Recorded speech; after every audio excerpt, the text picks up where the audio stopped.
From a man having to choose between saving his poems or his girlfriend in a thunderstorm, to a prisoner who had to write with the help of scissors and flour. Those are the epic lives of epic poets. The first one we're gonna see is Luís de Camões, one of the greatest poets of the Portuguese language. He wrote an epic poem called De Lusíadas that relates to us the travels that the Portuguese took from Portugal to India, following the famous Vasco da Gama, while fighting the thunderstorms, the giant Adamastor, and the hostile locals of Africa. But if we look into the story of Camões himself, we can see some crazy feats. He was born in 1524 in Lisboa, but had to move to Coimbra, following the King Dom João III, after a plague took place in the capital. He started to study theology in the University of Coimbra, but he lived a life too disorderly, having a fame of being too much of a romantic conqueror, so he quit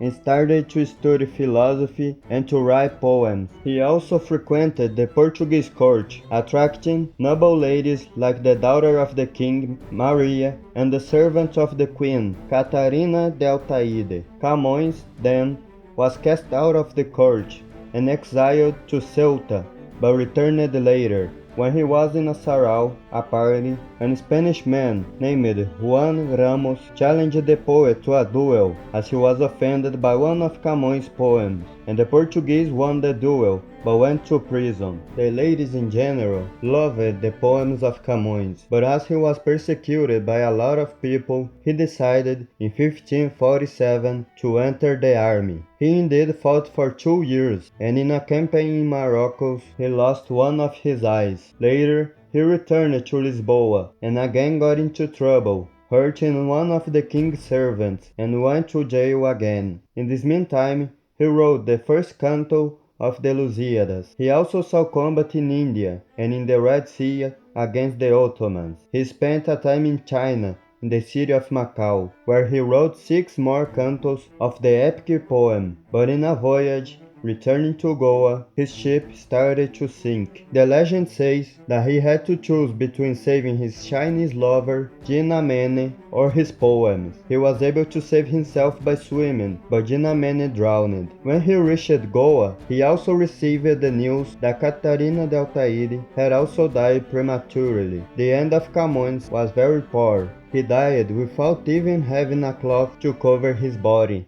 But now, let's change the author and talk about the man who wrote one of the best sellers of all history, Don Quixote, by Miguel de Cervantes. He was born in Alcalá in 1547. He studied in Valladolid and Madrid, and also in Sevilla, where he learned Latin and grammar. In 1559, he joined the Spanish army, and in 1571 he was in the legendary Battle of Lepanto against the Ottomans. It is said that in this battle there was an intervention of the Virgin Mary to help the Holy League against the Moors. Cervantes was shot and lost the movement of his left hand, but they ended up winning. Now, Cervantes was in other expeditions when the crew of his ship was attacked by pirates and became a slave of Dali Mami in Argel, and he lived there for 5 years, and after many attempts to escape, he was thrown in the dungeon, receiving a ransom from his family some time later. Now that he was back in Spain, he started to write some work like Los Tratos de Argel and La Numancia, and also married a woman called Catalina de Palacios Salazar. He worked for the crown, but as he delayed too much to give them tax money, he was arrested at least 3 times. In this time, it is said that he wrote the first part of Don Quixote. When he published this book, it soon spread and became the most read romance in all Europe. There even came a fake second part published by Avellaneda, but when the real second part was published by Cervantes, it became a success. Brás Garcia de Mascarenhas is a name that we are not familiar with. He was a Portuguese writer who tells us the story of Viriato Trágico, the shepherd who defended Lusitania against the Roman invaders. But his deeds were also very impressive. He was born in 1596 and also studied in Coimbra. Now, when he knew that a man named Antonio Mascarenhas stole the girlfriend of his friend Diogo César Menezes, he challenged him to a duel and hurted him so much that he was arrested on the spot, but his friends helped him to escape by force. For this reason, he had to escape to Spain, reason why he didn't finish his studies. In the frontier, he had to fight 2 robbers, killing one of them. He spent 1 year in Spain, but later traveled the world, going to France, Italy, Flanders, until he reached Brazil, where he was shipwrecked. In this time, Brazil was being attacked by the Dutch, and Bras Garcia took part in the fight on the side of the Brazilians, gaining the title of Alferes, the equivalent to second lieutenant. Now, in this time, Portugal and Spain were in the Iberian Union, that is, the King of Spain reigned over Portugal, and in the year 1640, Dom João IV was making war against the Spanish to restore the Portuguese independence. Just like Viriato fought the Romans centuries earlier, Bras Garcia got within a company of men, named the Company of the Lions of Beira, and they fought bravely for the cause. In one moment of the War of Restoration, Bras Garcia received 2 different orders. One from Dom Sancho Manuel said that he should stay in the fortress. Other, given him by Fernão Tales, said that he should attack the enemy. Confused, he had to choose one of the given orders, and he chose the one given by Fernão Tales, and he attacked the Spanish successfully near the river Águeda, and he returned as a military hero. But Dom Sancho Manuel became enraged by his disobedience, and he was arrested in a tower of the castle of Sabugal. Now,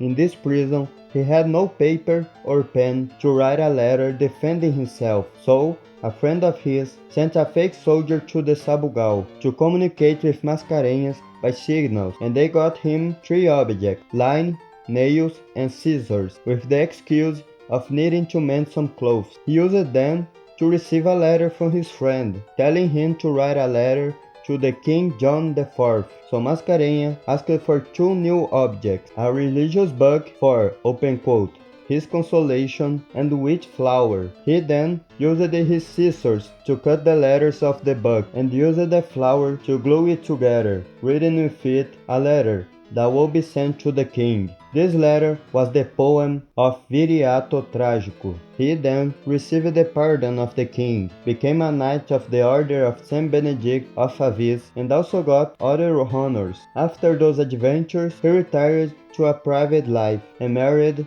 Maria da Fonseca Costa. Now, let us talk briefly about the man who was considered the only rival to Camões, the one who wrote Jerusalem Delivered, Torquato Tasso. He was born in 1544 in Sorrento.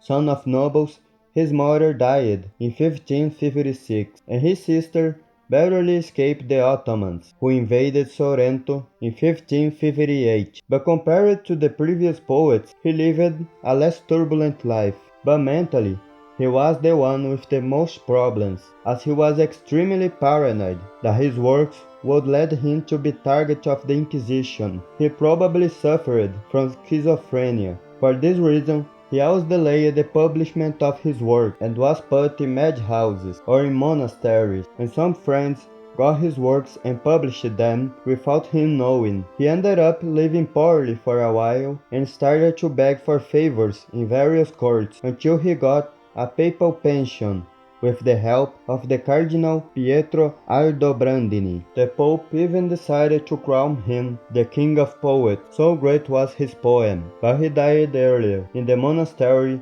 of Santo Onofrio al Gianicolo, where he is buried today. So, those were some of the epic lives of the epic poet, but there are some others that could make a part 2, so subscribe and like the video, so next week I may bring the sequel. This was Historiae Moriae, and I hope to see you next week.